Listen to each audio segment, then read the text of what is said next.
everybody, it's time for another wonderful and fun covert adventure. Today I'm up here in Hampton, Tennessee, headed up on the Hampton Trailhead here in the Cherokee National Forest. We're going towards Laurel Fork Falls. I want to make sure that I put in there fork to not get confused with Laurel Falls in the Great Smoky Mountains National Park. So this is a 2.4 mile round trip. So here's Laurel Fork. All right, so anyway, so we're going to start adventuring up this here, and we're actually going to do this, and I'm going to have my 360 camera here viewing this for Google Maps, so we'll see how good this turns out. All right, so here's the sign. Now, I'm a little confused on this one. It says they're 2.5 miles to it. Well, we'll find out together. So there's some steps through here. It definitely gets some narrow through here, but for the most part, so good. I think it's just a little over a 2-mile hike, so we'll see how good we go. But definitely one that you're not going to be able to bring a bicycle up on. Here's another set of stairs, but we're in the power line run right here.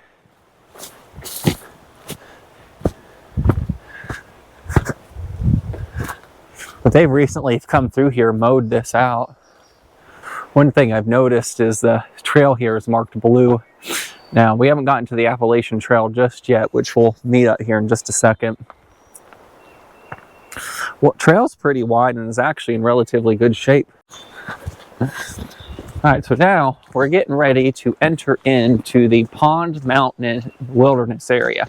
Now, wilderness areas are kind of like, have the same protections kind of in a sense of a national park would.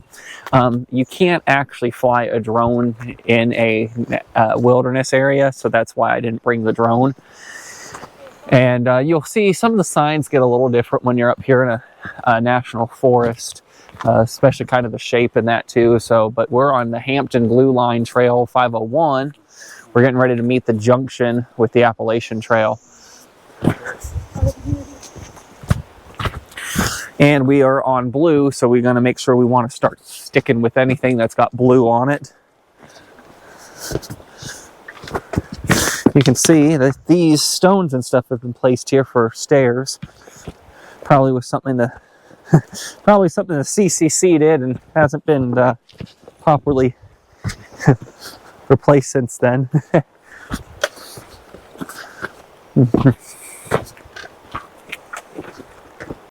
It's definitely a nice little area if you have like animals and stuff that need to get water. You have water pretty much your whole time. This is a pretty good stream that flows through here. Oh, this rock face here. It's just like, it's natural, but it's like, it just doesn't look like, it looks like someone just drug it out, but that's just from this creek just pushing it up. And if you always notice, it's always got a slant to it.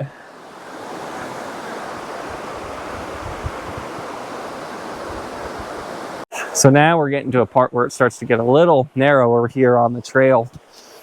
We're up against this rock face, but you can see they put some wood in. Some stuff to kind of help keep it.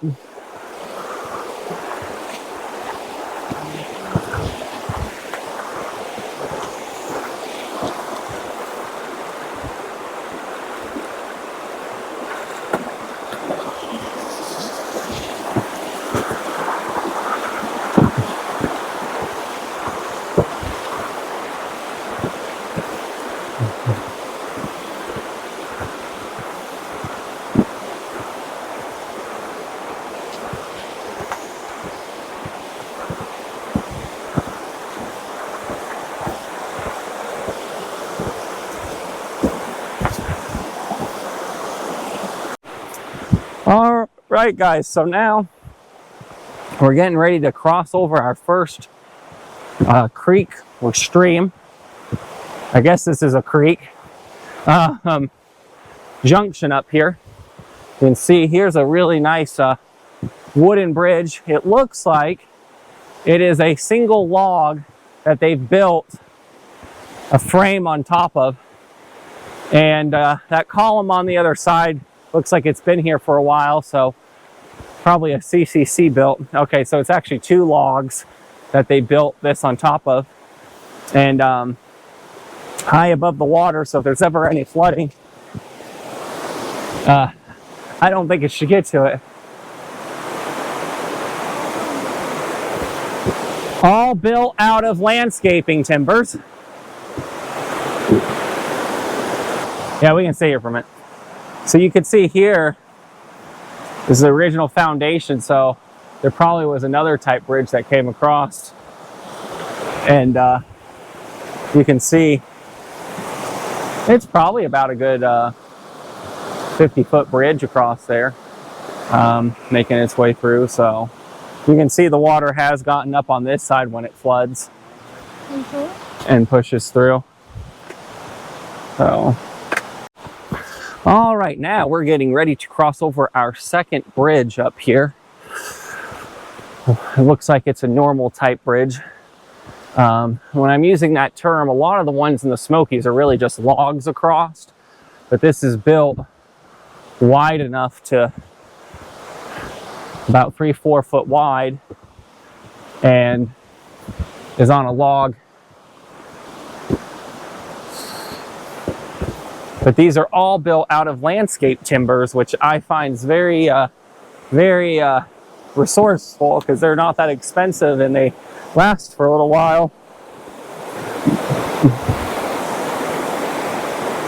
The bridge does rock a little bit when you're on it, but you know, that's pretty normal.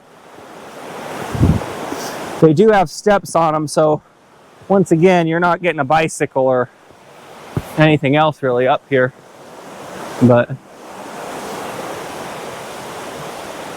one of the things I really have been wanting to try to do is, with me having 3D printers, I can print off relatively inexpensively the little tiny trailblaze, and then like areas like this that it's a destination, like the waterfall, have on the trees how many miles you are until you get there, every 1/10 of a mile. You know, I think that would be encouraging to have, so you know how far you are to get there. Miraculously, I have cell service that's able to tell me, but generally I do have a GPS I do take with me. But, you know, just a quick little one. So there are actually stairs, somewhat of stairs. So anyway, so we hit a part here where there's a split. Make sure you go to the left and follow the blue or the white square, and then you're going to gain some elevation here. But now we're getting to the top. Let's see if we can get a good view over here. Yeah. So it's like we got to go see a waterfall. We apparently got to go up to go back down. Now the trail's on top of the ridge. That breeze feels good.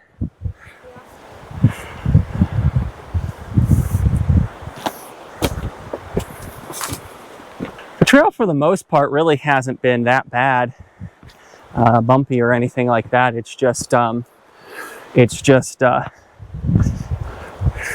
little strenuous, but if you're any fit, you can do it. We've seen all walks of life coming through.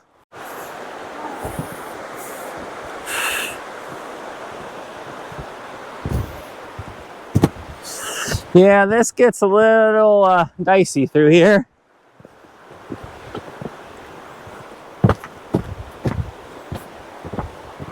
We're riding the ridge now. I have a feeling there's a honeybee's nest. There's a honeybee's nest. We got a honeybee's nest in this tree. Oh, that's awesome. Huh. Well, that is definitely something. Yeah. Right there. All right, so we have made it to the junction of High Water Trail, Laurel Fork Shelter, and Laurel Fork Falls. I notice we're back on the blue here and the white. I don't know if the white necessarily goes down there. I thought this just dead-ended at the trail. But anyways, That's where we got to go. You know, they need to put a sheets in out here. They'd put a sheets in out here. People would come out here all the time. It'd be busy all the time.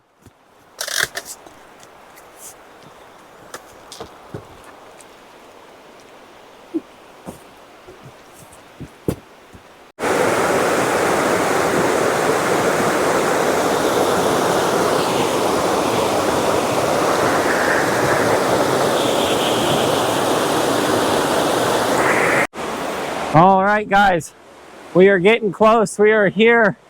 I see the views of Laurel Falls. I have to make a correction. This is Laurel Falls with an E.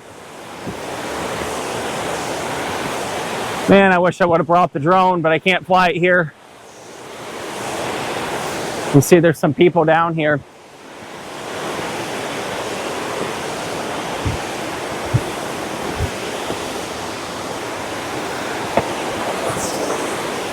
This must be the other trailhead getting out of here.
All right, so we finally made it here, and I'm going to ask these two people here who I've never met before, what do they think?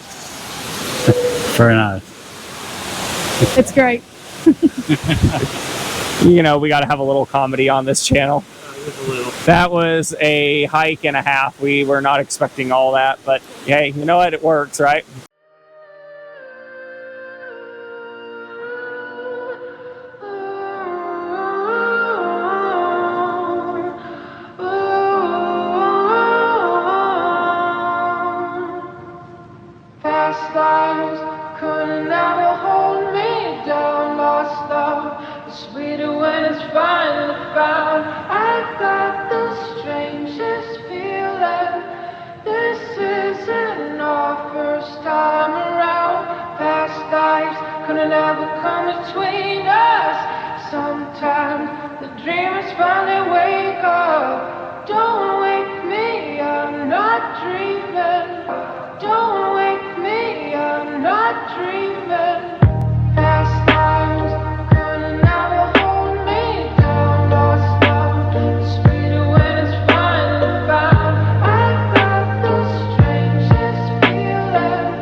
So see, the falls gives beautiful photo moments like this, makes it all worth it.